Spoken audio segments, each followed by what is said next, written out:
This conversation is with Xavier Godoy and Adam Tinsley. Xavier is the Customer Experience and Automations Director at HBX Group, and Adam is the Customer Services Director at HBX Group. HBX Group is essentially a global organization. You might know Hotel Beds. Essentially what it is a platform that aggregates all of the hotels that you can book on common distribution platforms like, I don't know, Love Holidays or Travel Agent. I don't know if these specific companies are HBX clients, but those are the types of companies that would leverage the HBX service. And so they have contact from all over the world, companies that essentially take bookings, travel bookings on behalf of customers, and those customers have an issue.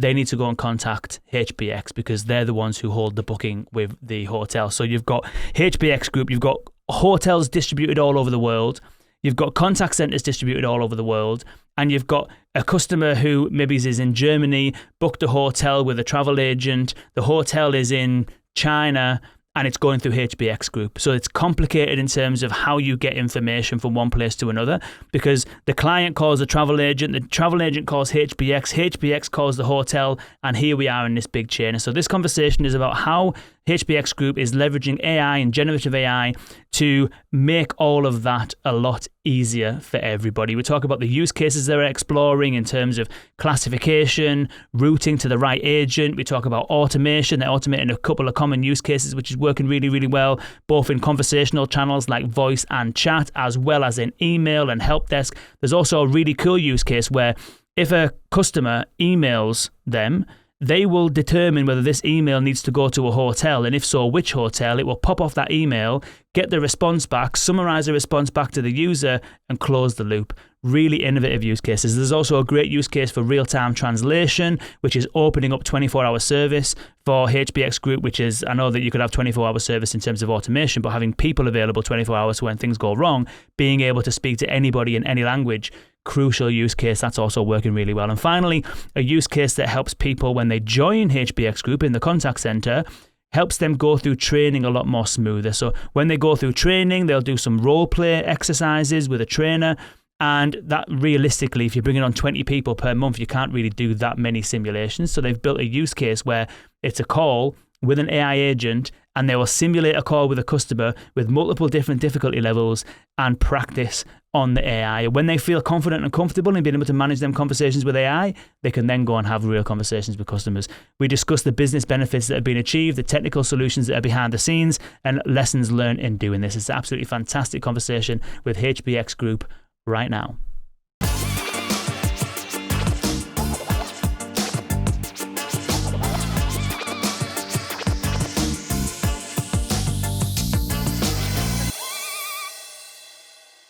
Thanks for joining me, guys. I appreciate it. Xavier, we've known each other for quite a while now, really. We've been speaking for probably quite a few years now. So I've kind of been behind the scenes aware of the journey that you've been on and what you've been working on and all that kind of stuff, as much as you've been able to share.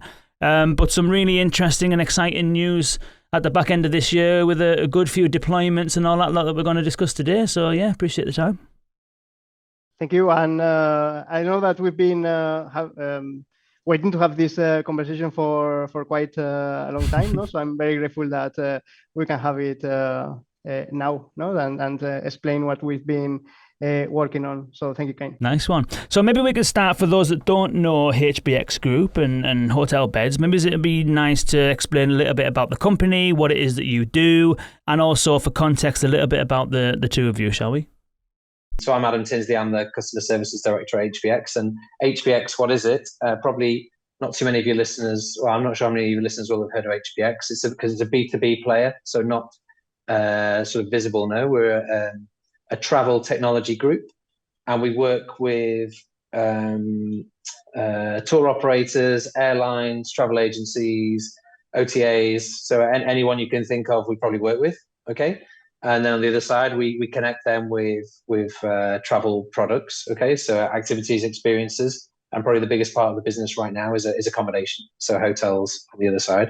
So we're a technology platform who acts as an intermediary in between those, connecting them and adding value, so they don't have to do all of that themselves. You know? So they can then they can book with us, ideally at the best price, with the availability. and then that leads to lots of customer service fun in the middle. Okay, Xavi? I'm Xavier Godoy. I'm the director of customer experience and automation. And mostly what we've been doing these past few years is around AI and generative AI. And actually, Adam and I and our teams, we are the best partners in crime, to have built everything that we have now working in the customer service around automation. Nice. And so, are you in two separate parts of the business then, or are you in the same part of the business as each other? So we're in. Well, it was called Global Operations, but recently it's had the name change. So these things happen now. So it's called Commercial Services now, but it's the same area of the business. So my part is the actual customer services. We have the front office and the back office, and the front office is probably the part that's much more relevant for today's discussion. We have a global team, over 600 agents who are based in 7 hubs around the world. We have a team here in Mallorca, but we also have big teams in Bangkok and in Cancun, and then in various smaller hubs where we're kind of dealing with languages. So relatively complex setup, which I'm sure we'll get into a bit more of how that marries up with the world of automation and AI. Yeah. But yeah, Xavi's team are also within the operations area. But they're more the tech specialists. So I'll let Xavi explain a bit more about that. Well, at the end, our role is to implement AI and automation. And with customer service, we found the right use case, So a few months back, and basically this is the biggest initiative that we've been working on in terms of size and impact for a while now, and with pretty good results so far. Because yes, we've come a long way, and I think that we can say that we've reached some successes. But this is only the beginning, And the ambition is huge, and there is much more to come.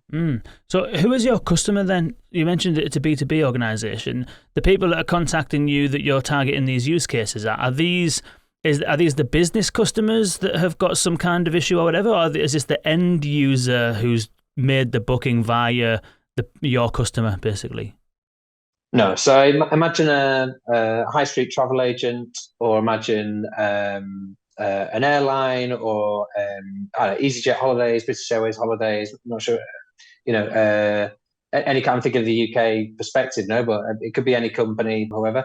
This is the client, and they own the relationship with the end traveler. Okay, but the people we interact with typically is either the individual, like a travel agent might ring you themselves, or these big OTAs or airlines have their own contact centers, right? So they call us, so it's B2B calling us. And then on the other side, our agents then will talk to the hotel or the activity provider or the transfer provider. So they could, I'll give you a real life example how it works. They could receive a call. I've got this issue with my end traveler, blah, blah, blah. Okay. The agent explains the scenario, understands the situation with the client, and says, okay, is it all right if I put you on hold? Then they ring the hotel, speak to the hotel, hopefully sort out the situation, and then finish that call, and then come back to the client and say, yes, we've managed to resolve that. We've managed to get your client into the hotel. When it turned up, it seemed like there wasn't a booking or whatever. No? Right. So these different kind of things, and the kind of issues we deal with in that environment, I think two things. It can be very simple stuff that the customer wants. What time is the transfer arriving? Okay, what time's the pickup? Or to very difficult topics or very complicated topics. Had a multi-room booking. The family aren't able to go today. They're only going to be able to travel tomorrow because their flight got changed, and all these kind of things. So we end up with all different scenarios that the agents have to deal with. And then also, typically, you're not dealing with people whose native language is the same in all steps of so that's the other main complexity. So you could have a call center agent ringing to us whose first language is not English, speaking to one of our agents whose first language is maybe not English, even though their English is typically very good. And then they're ringing a hotel, and again, could be and dealing in another language. So we offer certain languages, but typically all of our agents are at least speak 2 languages. No one of them being English, but they can often be speak various languages. Right. So the picture is then that the end user, the person who's booked the holiday or the trip, will call the place where they booked it from, booking.com or whatever. The person who they're speaking to at that company doesn't have all the information, so they've got to call you, and then sometimes your agents have got to then call the hotel. So essentially, and this is all in real time, while at the end of the phone there is the end user, so to speak. Is that correct? Well, potentially the end user might have written, the end user might have rung, and then they've said, "Oh," our customer has told the end traveler, "Okay, we'll ring you back shortly," right. or these kind of things. But there's lots of different scenarios. No, right. So it's not always all these people on hold, but it is sometimes. That is sometimes the scenario. And sometimes, the more, if it's an on-the-spot issue happening in destination, then it can definitely be like that. It's quite pressurized. Yeah. If it's something pre-travel around modifying a booking, it's typically not that scenario. No. Typically, the interaction will be in writing, and we've tried to push out self-service for everything we can, and we've moved that on. Self-service, allowing our clients to do stuff without interacting with us for all the simple things you can think of. But in the end, that doesn't cover everything, no. So it doesn't cover everything, and they don't always use the tools you make available. So you still end up with a lot of interactions. Right, and so the purpose of investigating AI, was this something that was coming from your side, Adam, or was this something that's coming from your side, Xavi, in terms of the initial willing or want to do this? I can jump into this one. Adam, you tell me afterwards if this is the right lens. I think that we have been really lucky to engage with Adam and the team in customer service, because what we've found is a function that it was really optimized. No, so I think that in past years you've done an amazing job on the analytics part. No, so in terms of data and performance visibility, it was really top notch. In terms of processes, protocols, etc., it was also really advanced. Okay, so my take is that the only way to push further in terms of optimization was around technology. Now that, yes, it's true that as you said, no, Adam, a lot of advances were done in terms of self-service, but I think that we were in the middle of the perfect storm, no, where we had this ambition to push further in terms of optimization, and we saw the newest capabilities of generative AI, for example, in terms of case classification. No, so before in the past, it was possible to do, but with not the level of accuracy that an operations team needs, no, which is you need to get it right more than 99% of the times, because if you're dealing with hundreds of thousands of cases per month, then if you do it wrong 1%, this is a lot of cases, no? So this is basically what we were looking at. And is that how many cases you have typically then? It's hundreds of thousands of cases per month? Okay. Yeah, it's a lot. It's about a couple of 100,000 cases per month. No, probably 100,000 calls, something like this. This is the kind of volume we're dealing with. I mean, in answer to your last question, Kane, I think from what I'm always interested in, what so our chief operating officer, who's now he's now in a slightly different role, but he's the guy we report to. Super keen on data, super keen on technology and making the most of it now. And he's kind of the two of us with him. Well, I say Xavi and our boss were kind of the architects of where we could go. But from my team, we quite quickly saw the benefits. So what we're interested in is two things, right? We're interested in serving our customers better all the time, and we're interested in being more efficient.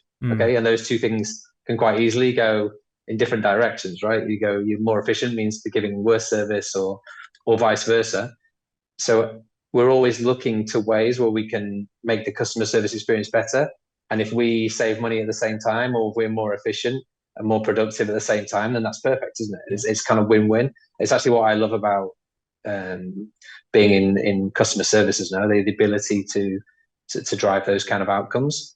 And it's true, I think what Xavier was alluding to, we've made a lot of strides, but actually I think it was the right time with these tools becoming available is really the thing that can help us push further with that agenda. No? Yeah.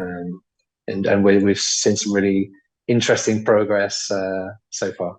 Nice. So the problem you were trying to solve then is improving service, it sounds like, and being more efficient. Is that correct? Yeah. So we've got a scenario where I think two things now. So a call could come in, and we split the phone numbers are split by country, right? So a client's based in that country, it comes from that country. So it's assuming. So we have a kind of routing by language, if you like. Within the IVR, then depending on the country, might have given an option of which language they prefer.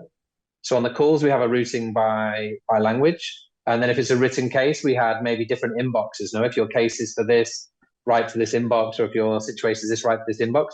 But in the end, that's quite, and that's the way it operated. But that was quite, you'd end up with cases in the wrong inbox. So you've got agents wasting time sending that email to the right team, opening it, understanding what it is, sending it to another team. You've got calls coming in, and we have agents sat there who might have been with us for 3 months, or they might have been with us for 3 years. And the case could come in, and it could be the simplest case in the world, or it could be the most complex and difficult case in the world. So it's a little bit random, right? So you've got this mix of simple, medium, and difficult cases, a mix of clients who are just perfectly happy going about their day versus clients who are very stressed, or very stressed on behalf of the end traveler. You've got messages coming in. So, the first and principal thing that Xavier's team brought to the table was order and structure, with the intent recognition, which has had multiple benefits. No? So what was that first use case then, Xavier? Can you share more a little bit about how you solved that kind of triage problem and seemingly work allocation problem? So before, the only way to know what the request of one of our clients was about was either to pick up the phone or read an email. So and as Adam commented, so this has some inherent problems.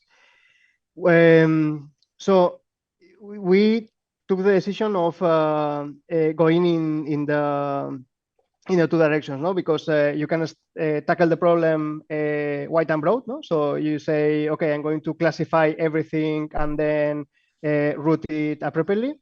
But also we wanted to start automating. So we went deep with the two categories that represented the most occurrences in terms of cases that we received.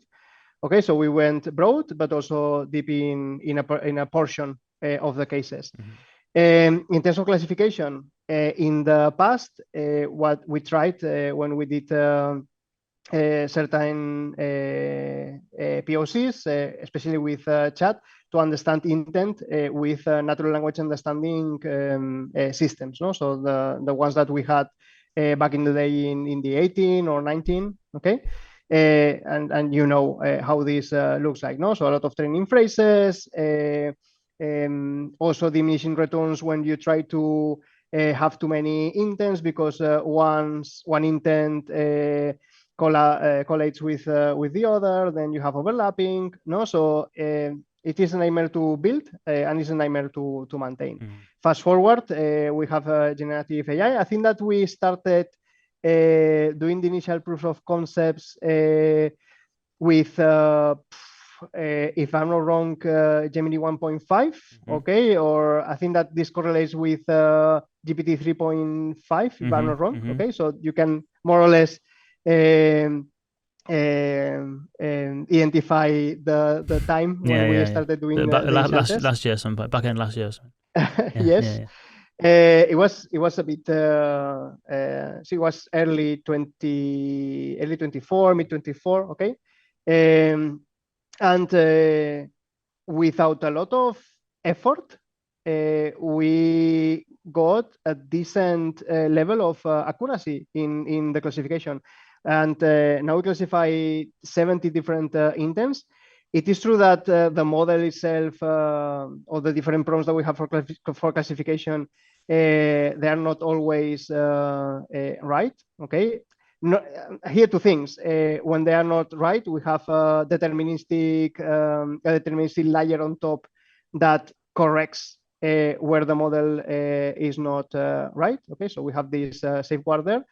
And also, when the model is not accurate in terms of detecting the intention and classifying the case, normally they are categories that are really related one to another. Okay, so at the end, the impact that we have with misclassifications is also very, very little, no, because of these two things. That's good. So you were trialing classification front end to mid 24 with the purpose of kind of like the classification is the first step, but the next step then presumably is getting that thing to the right person. Is that correct? Or were you just starting with classification to build a picture of what's actually going on? No, I think that, Adam, correct me if I'm wrong, in terms of what was going on, we had a very decent idea of the types of cases that were reaching us, no? Thanks to the triage and the classification that agents, that our customer service executives did. So we knew what we were going to work with. It was so the classification is the initial step, or is the misstep towards automating the most common request that we are receiving, and which is basically the motto of what we wanted to do. No, so the objective of this initiative is to automate the most common cases that we receive in the contact center. Okay, and so what was the ones that you started off with then? Would you like to take this one, Adam? Yeah, we can do. So, and they were somewhere between 40 and 50% of demand at the time. So one of them is probably the simplest case we deal with, which is, okay, can you reconfirm my booking? Right? Can you confirm that with the hotel that this booking exists? No?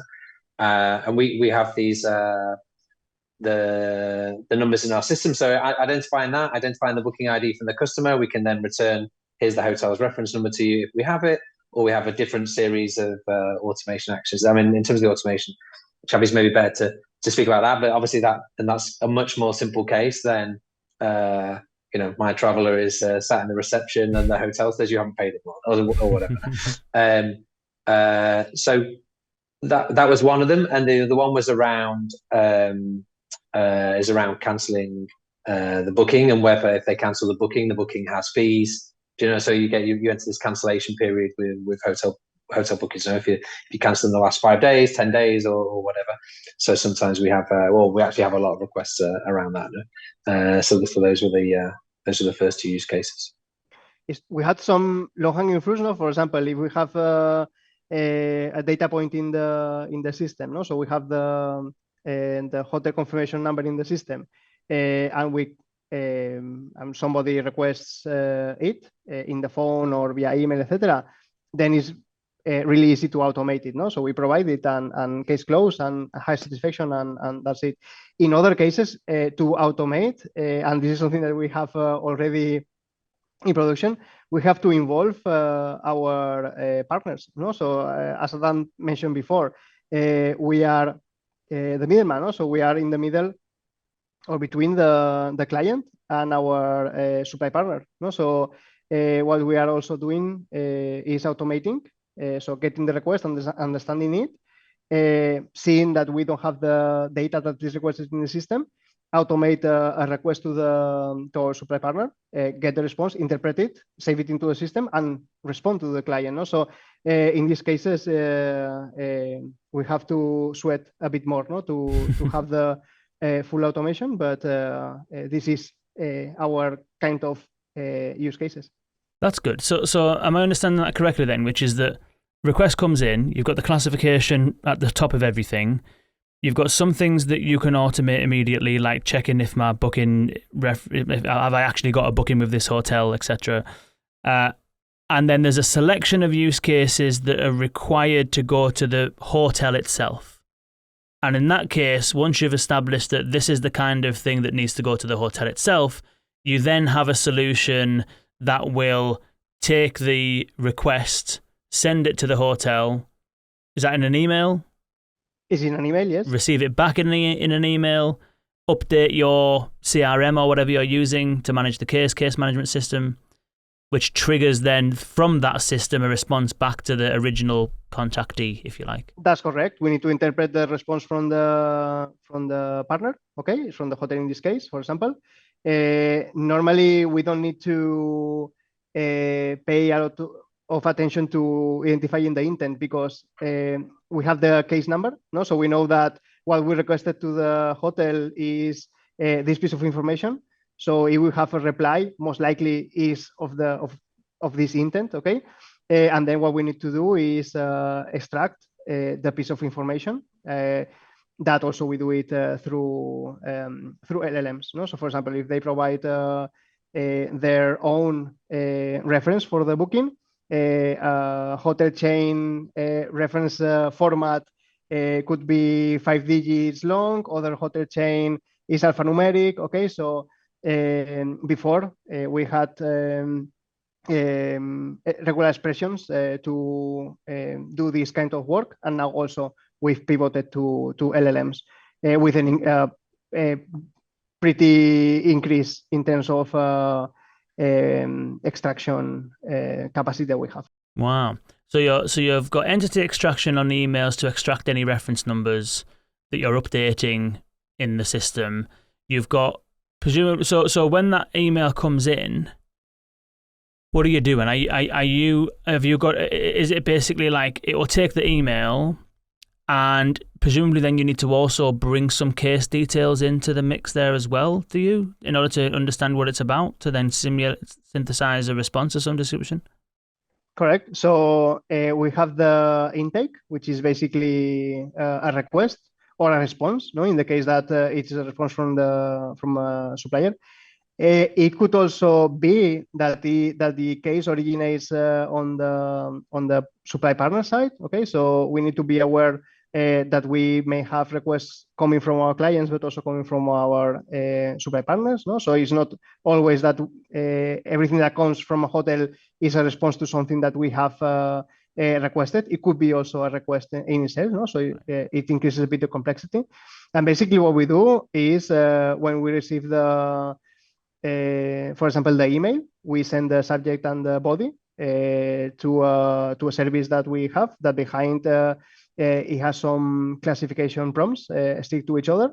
And thanks to these prompts, and we use, we don't go really over the top with this, no? So we use lightweight models, and with this, we get decent accuracy in classification. Right. Wow. That's a great idea. Yeah. So and all this is on the email channel then. So emails come in, you got the classification solution, you've got the automation pieces where you were talking about people wanting to know their booking reference number, is they've still got a booking, want to cancel, whatever. Is all that happening over email as well, or is all this happening in both email and phone? So we have this deployed now in 4 channels, which is email helpdesk, which is a ticketing system and pretty close to email. Okay, so it has a subject, it has also a body, and then phone and chat.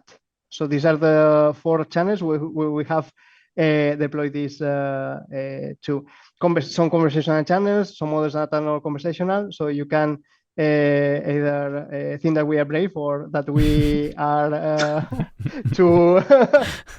So far we have the solution up and running in the 4 channels. Then to automate, as you said before, we need to understand the intent. that in email it was that as I was explaining before, in voice or in chat, it sounds more like a typical conversational AI intent detection. And then we mix it with we do in runtime an API call to our back office system where we get all the information that is needed around the booking reference. Okay, so we know the status of the booking, the details, the arrival date, the checkout date. Okay, so and with all this, we match. No, so this intent with this information of the booking, and then we know what are the next step. In certain cases, we can automate.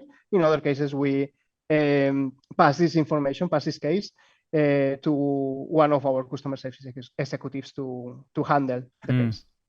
Nice. Is it the same solution behind the scenes then? Is it the same solution working on the email channel as the chat channel as the voice channel, or have you had to do something slightly different? You have to adapt slightly.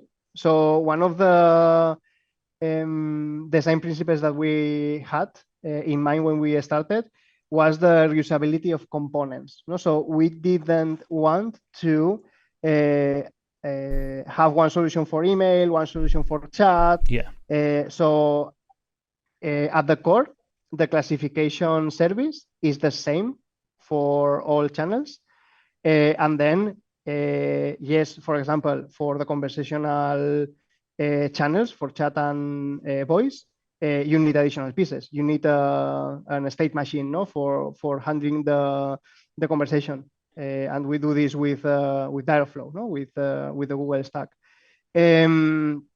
For non-conversational channels, then this piece is non-existent. So yes, you have to adapt per channel, but the core elements are the same. This is one of the benefits of tackling 4 channels at once, no? That you can have these benefits. Yeah. So you have the brain, if you like, elsewhere, and you bringing in conversational agents from Google only when you're in a conversational channel. Is that correct? That's correct. And conversational channels use this brain for classification. So we don't do classification. It is true that we do some sort of initial pre-classification within Dialogflow, but the final classification among the 70 categories is done in this other classification service using LLM. Right.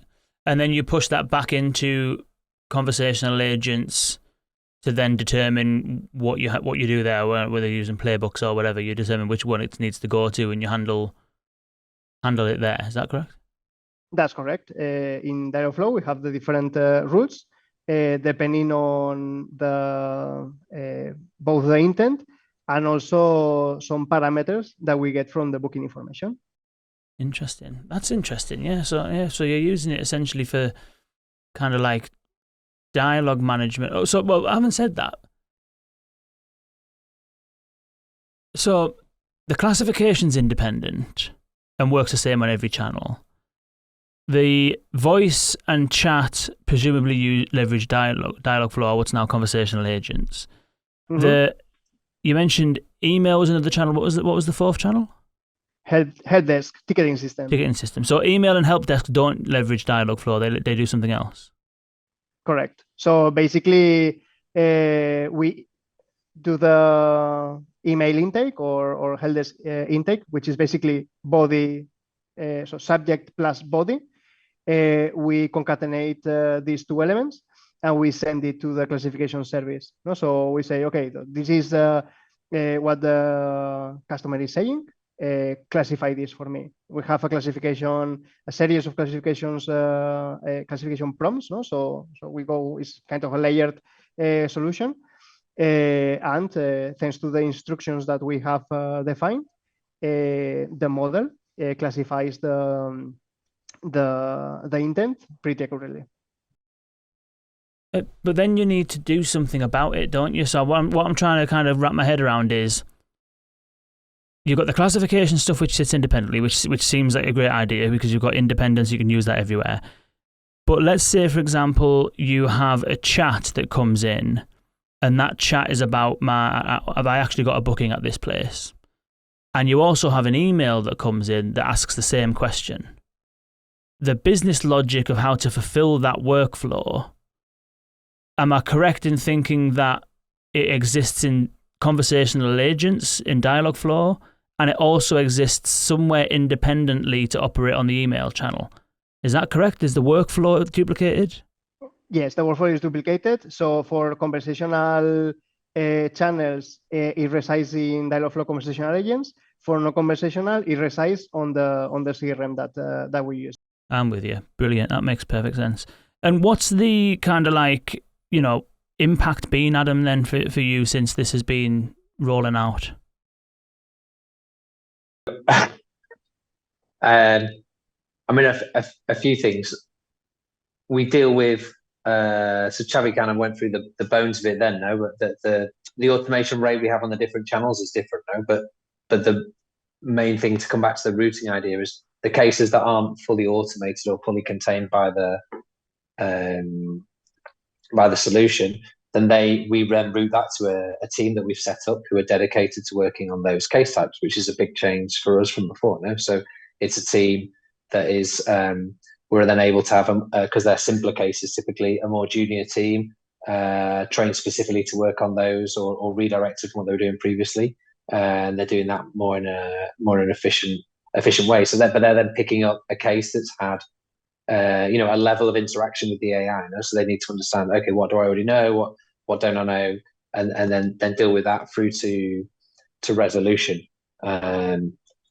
So that's one of the changes we've done.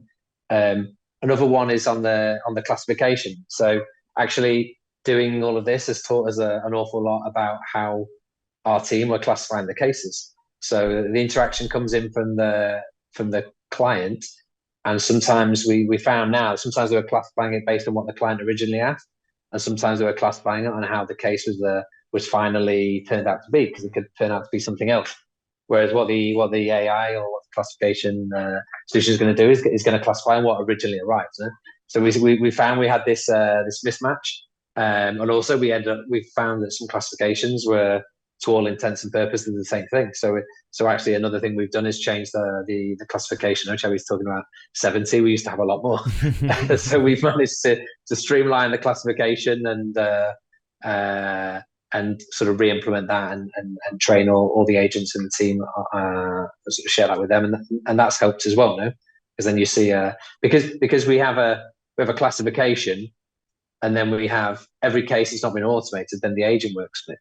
So without even having to audit the classification, we can then say, well, what the AI said it was, this is what the agent who works on the case was. There's some very interesting gaps there. So those have been a couple of the impacts. I mean, in terms of then the automation, that's obviously been one of the key goals, and where I guess the payback is that some of the cases now the agents don't have to touch them at all now, which has been something that's been good. And the other main impact that I would say is, or that we've had in the team is we've really had to change how we report on the activity as well. So actually understanding what is happening from a reporting level, we've had to build different KPIs, different dashboards, understanding at what point of the flow it's falling out, if it's not fully automated. So this has been a lot of I think fun, right? I'm a data guy, so I like numbers. So for me, it's been a lot of fun for us getting to a place where we can really track that and see the benefit. And then you get into a cycle of optimization, right? So once you've launched it, okay, we're automating at this rate. Okay, now we need to understand where are the buckets that we're losing on the automation, and therefore, what do we need to change? Is it specific client behavior? Is it a specific something in the template of what we're responding, or in what the LLM's saying, or whatever? And start getting it. And we're still in that stage, right? We're still optimizing. I don't know when we'll finish optimizing this now, but that's never. That'll be something you'll do forever, I think. So is it your team then, Adam, who's doing the optimization? Then you're looking after it operationally, or? So it kind of depends. It's a real joint effort, no? So Xavi's team has these bright young things who come in and seem to be AI native, and and they're fantastic, and it's been great to work with those guys. But they're kind of been taking the lead on building new things and making sure things work. And now we need to do this, and we've got because we've got a lot of stuff we can go at, and we've got some more use cases that we're working on now.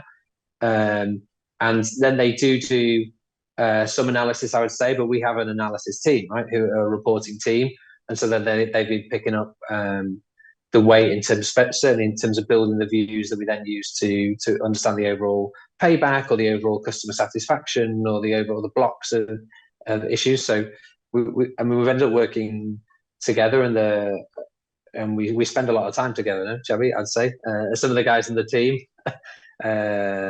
this is now 80 or 90% of what they're doing is for my team is now related to this now specifically, because they'll do the bit of, okay, so what do we need to explain to the agents about this, right? What they'll see in the case, that they receive a case that's been through the AI. Okay, what do we need to explain to them about what everything means? Okay, we need to let these guys know when this one is being launched, or this market is being launched, or whatever. No, we've had an interesting one with real-time translation. So on the chat, we've implemented real-time. We have this scenario where we have clients in 170 countries globally. So we offer 13 languages officially, but with the chat, we've now got a solution where the agent on the other side can be. I mean, maybe this is maybe other companies were doing this a long time ago. I'm not an expert, but for us, it was a new thing last year or earlier this year, and we've been adding the languages, and now we have an agent that sat there writing in English on their side, and the other side it's in Japanese or it's in Portuguese or whatever, and these kind of things have been fantastic. And overall, the team have we get some concerns, or you get the odd comment about AI is AI going to take our job, or these kind of things. But we try to bring them with us and explain what we're doing, and in the end, there's lots of stuff, that I think will either never or will be a long way off being automated. The really complicated interactions, or whatever. But what we're trying to do is take the simpler stuff and either partially automate it and put it in a package for them, or send it to the right team to deal with, or we're just letting the complex stuff go through and straight to the agents to deal with, human beings. Yeah, you mentioned there that your KPIs had changed, and you were referring to kind of like new KPIs related to the AI solution, drop-off rate and success rates and stuff like that. Has it impacted what KPIs you had before, in terms of have any of them been kind of like gotten rid of? Have any of them changed? Presumably there's some new ones with dropout rates or whatever, but I wonder if you can just talk us through a little bit about whether or not how you measure performance has changed, or some things have dropped, or some things have moved, or what. It's a great question. I'm not sure any of our core ones have changed. So our core metrics before were probably, not to go for every single one, but the service level, so how often we answer do we answer the phone in time, how many calls do we miss, the CSAT at the end of the interactions, and the customer satisfaction score, the productivity of the agents, and then we're very focused on demand, right? So if we have this many bookings, how many contacts do we have, right? Mm-hmm. And that was the one where we really drove that down with self-service. So before we had, I don't know, if 6 years ago we were getting some kind of interaction for 15% of our bookings had an interaction, we've been driving that down over time, and I think we're still following all of those things. But now, the AI containment, the granularity of those scores, how they're interacting, the activation rates, how much of the traffic is going through on the call, on the voice. We're actually, how many calls does the client put in the booking ID, right? Because that's key for us. If they don't put in the booking ID, we don't have that interaction with them. It's almost impossible to have that a productive interaction with them. And these kind of things. How many clients don't say anything on the phone? So I'm getting into some of the more granular KPIs. I mean, the headline ones are going to be the containment, the satisfaction scores on the different channels, and whether it's gone through the AI or not. These kind of things. So has it changed anything then? Because you mentioned that one of the things you care about was agent performance. I don't know if you put average handle time in agent performance or call, how many calls can an agent get through in a week or whatever. But if you're automating some of the simple stuff, and you said that one of the things you don't envisage changing is humans being used for the more complex stuff, that more complex stuff inherently is going to be longer calls. Therefore, they might get through less calls, but they're going to be longer and sort of that. Like, have you noticed that shift? Because we've seen that elsewhere. So overall, we were expecting that, yeah. Build it into the plans now, so we'll automate this much, but the productivity will deteriorate this much. Actually, we're not seeing that yet, and I think it's because a couple of things we've noticed on the positive. Positive. So if you don't fully automate the case, you have a partially automated case, and some of those will be very quick to deal with, right? Because maybe 70% or 80% of the work has been done. Okay, so they're going to be quicker, and they'll balance out with having the cases that are missing. I think the other one we've seen is we had certain clients who would send a case and then they'd ring 20 minutes later. And so you get an extra contact, right? But actually, if they've had the response within 30 seconds or whatever, or 5 seconds or whatever it is, then maybe they don't make that call. No? So we're seeing a kind of overall, so far it's balanced out. My feeling would be over time it will deteriorate. Then can you find other things to help the agents to offset that? No, transcriptions and translation tools that they can use in real time. Next best action, all these kind of things that can maybe help them offset the fact that they're dealing with, on average, more complex cases. And we're looking at that side as well now. So yeah, I think it's happening a little bit, I would say, but overall, it's not as big as we were expecting so far. That's interesting. You alluded to another use case there, which is the translation. Is that translation use case happening on all of the above in terms of everything, every contact that comes in that hits an agent? Is it real time? Is it kind of like post interaction? Like, I wonder if you can walk us through how that translation use case is working. Of translation, when we had a problem was on conversational channels, no? Because normally the nature of emails is not, or the cases that you receive there are not so time sensitive. Okay, so at the end you're going to have agents that will be able to handle the language that the email is written on, or it is much more comfortable to use a translation solution. No, so if you don't understand something in French, then an English agent can really, with the tools that we have online, get the translation. No, in conversation channels are different. So having a user doing manually translations during the whole conversation it would be a nightmare. No, so we had very clear that if we wanted to add multi-language or offer conversational channels 24/7 in the 13 languages that we were offering, we had to have some sort of automatic translation. And the right channel to do it so far is chat. No, so we put it in place, and actually we do translations as well with LLMs. No, so with generative AI. You may think that we are super fans of this technology and we use it for everything. Actually, we had a big problem where we cannot rely on traditional translation APIs, which is our glossary. No, so we are a travel tech business, and some of the terms that our clients and partners use could mean different things in general or in our jargon. So we had to build a glossary, and we plug this with again a very lightweight model. And we get back and forth translation at a pretty decent cost. So a fraction of the cost of the traditional translation APIs, no? The typical service that you can have with the big cloud providers. And so with all our jargon built in it, super good accuracy, I would say.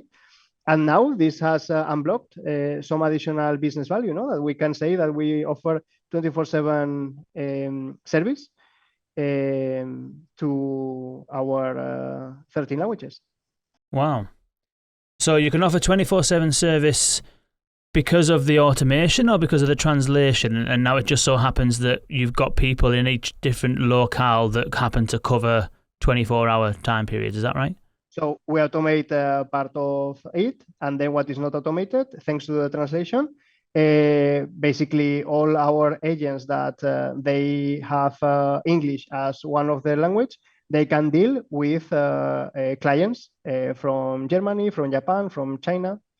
Right. So you might have somebody working in China who can speak English, and they might be having a conversation with somebody in Germany, and in Germany it might be like 3 a.m. or whatever, but in China it's whatever the time is during the day, like normal working time or whatever like that. Is that what it is? So the people in China or wherever can handle contact from across the globe now. Is that right?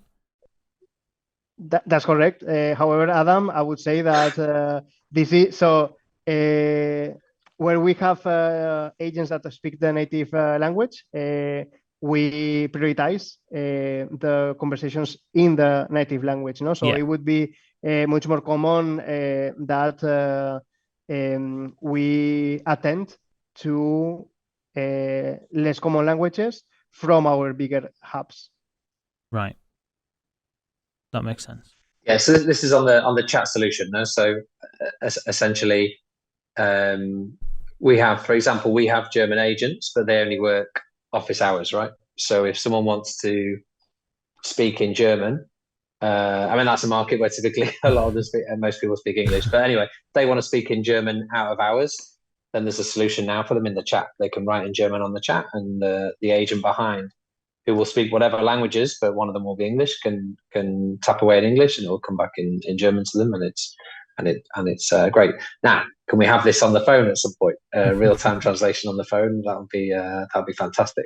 But we're not there yet. Yeah. Well, I think you'll get there on the automation side sooner than any other.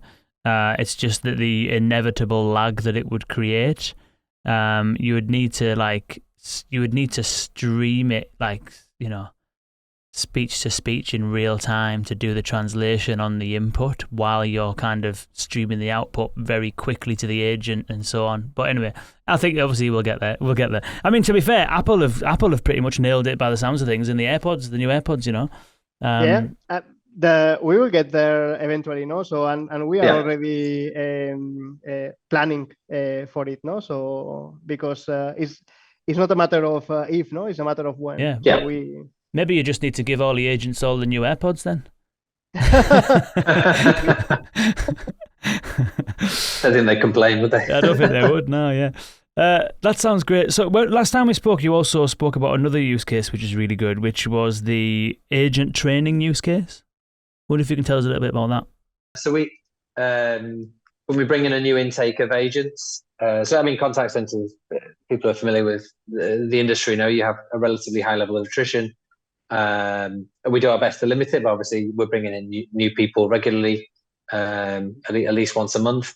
And that intake could be, typically our classes move between 5 and 20 agents in a training class.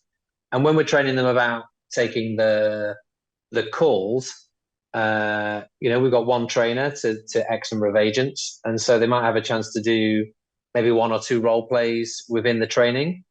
Then they go onto the floor and listen to some calls.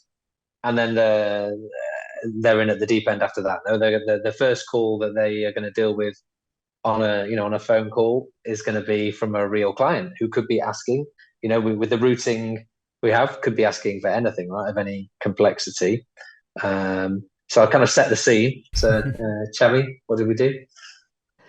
So this is also something that we had pretty clear in our minds when we started the initiative, and this is related to what we were saying before, So as we automate the simple stuff, then the harder requests are going to be handled by our customer service executives, no? And we needed to help them and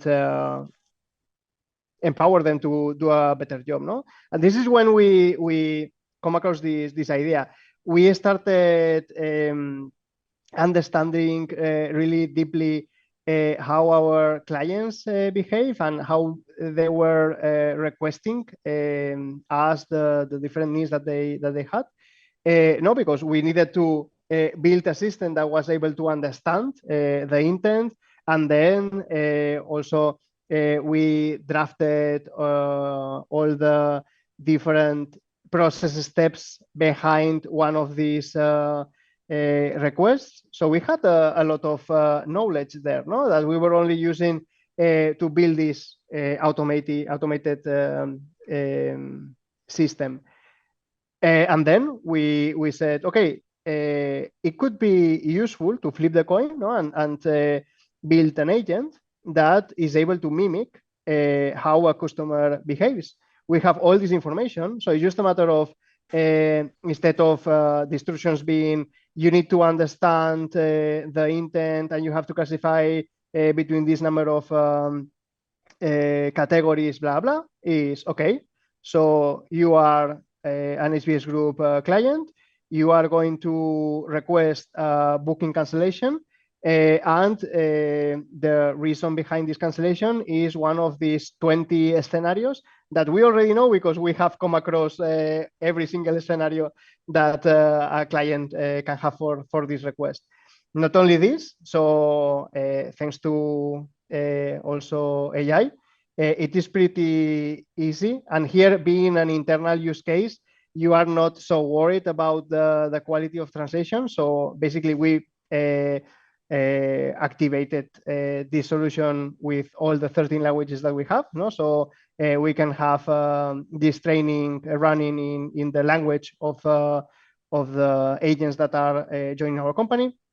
And as well, we added, to give a bit of a gaming sense, 4 levels of difficulty, no? So the newbies, no, the new joiners can start with I think that we call it a newbie level of difficulty up to a master level of difficulty. And trust me, the master level of difficulty, it makes our most seasoned agents sweat, no? So not only it has helped us to scale massively our training activities, I think that is also a fun way to learn as well. Mm. And when you say the 4 levels, is it conversational complexity or like customer difficulty, or is it complexity of the use case itself? We do both. More heavily on the conversational complexity, and basically what we instruct the model is to not comply with the typical conversation manners. Okay, so the principle of cooperation, providing so minimum level of information, etc. So basically we go against all these principles. That in certain cases, so it's not very often that it happens, but it could happen. So we want our agents to be prepared for it. And also we add or remove certain scenarios that are a bit more strange than others. But we do less of this and more of the conversational complexity. Right. So the master level is like someone who's just being really difficult and just like super complaining, won't let it go, won't drop it, and it's just pushing and pushing and pushing type of thing. Yes. You reach to a certain level, So it is true that with the built-in boundaries, that the models have in terms of hate speech, then you reach a certain level of the things that you can do. Okay, but at the end we don't want to go over the top. That's mad. So how is that? Is that something you've also used conversational agents for, Dialogflow? You build that, and is it something that the agent will call, or is it an outbound thing that they'll call you, or like how does it work? We're using a different solution for this. Right. And basically, what we built is a form where the customer service agent or the trainer that is helping him or her will put the high level scenario. Okay, and then we have random super scenarios behind, so that you don't know what the call is going to be exactly about. Right. The level of difficulty, and as well, we have added additional fields because in certain cases the training also involves dealing with our back office systems. So you can put as well there the booking reference or the holder name or the check-in date. Okay, and our training team creates all these fake bookings in our staging environment, and not only they can feel the real sense of a conversation, but they can also do the actual work of handling a booking at the same time that they're having the conversation. No, so which is very, very close to what they're going to experience when they start picking up the phone.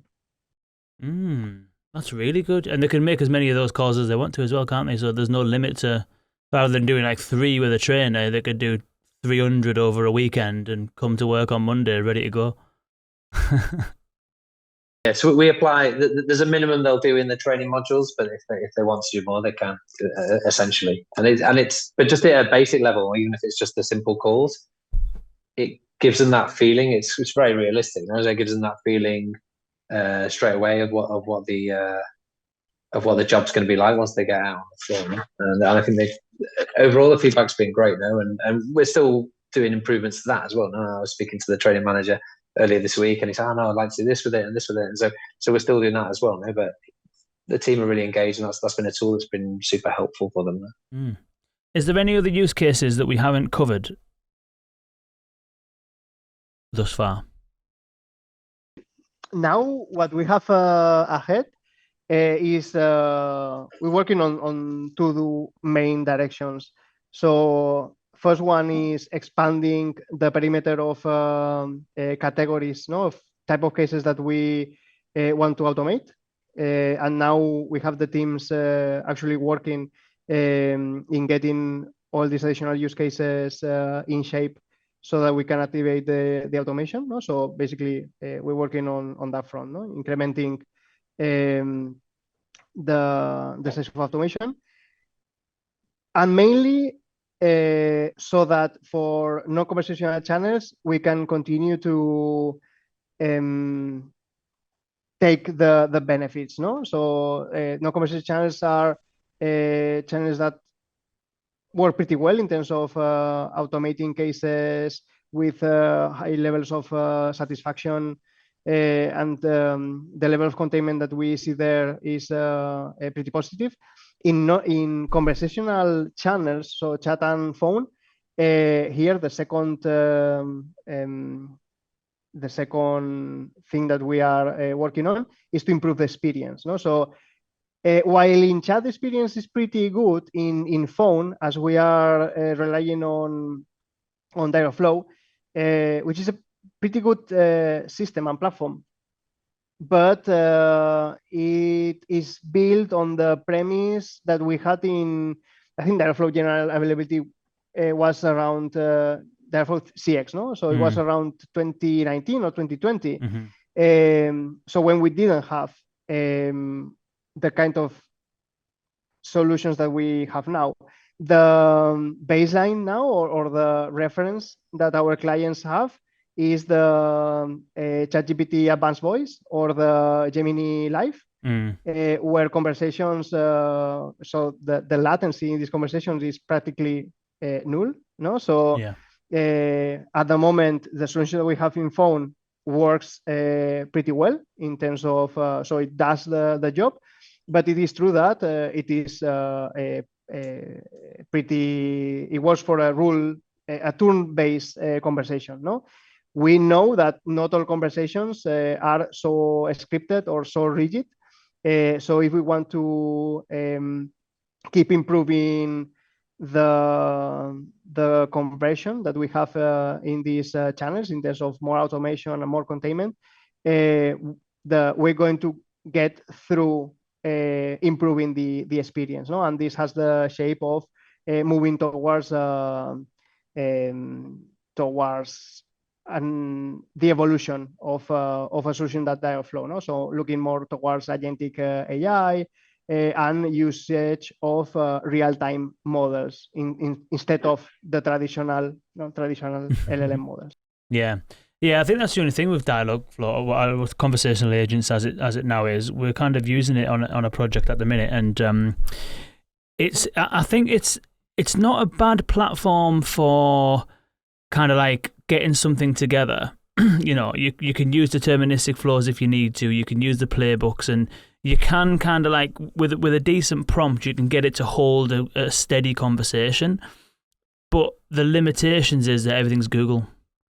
So you can't use other models. You don't have any control necessarily over what the thing's doing behind the scenes. You've got limited kind of like visibility and stuff like that. So I think I probably agree with you that the Google conversational agents is probably good enough to get you going and get you to a place of value. But when you get super mature and you want to use a different model for classification and a different model for entity extraction, then a different model to manage the conversation state, and a different model to do specific tool calls, and this, that, and the other.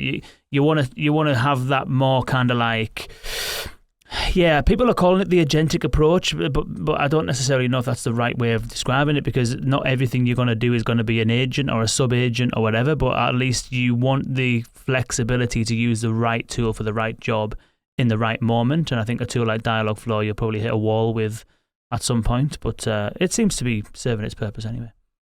No, so this was my message to Adam and myself both not long ago. No? So for me, it's a tool that would take us still further, no, in terms of getting additional benefits, but possibly up to a certain point in time. No, so now with the additional capabilities that we have, what we see, you know, with this more agentic approach and taking advantage of more open platforms. No, I mean, we are leaning towards again, no. So Google ADK is a platform for the more better said agentic framework, no. But with the spirit of not closing ourselves to only Google, no. So we also acknowledge that Agentforce, for example, could be pretty beneficial, and the key here is to make use of the most sensible system and platform to make the job well, and with good time to market, and with great customer satisfaction. So regardless of the platform that we are using. Yeah, 100%. And Adam, what's then been the kind of business benefits of doing all of this? We've covered a lot of use cases, your classification and triage, your automation, your kind of like, I don't know what that word, I suppose it's still automation, which is like going and having the relationship and the automation on the supplier side.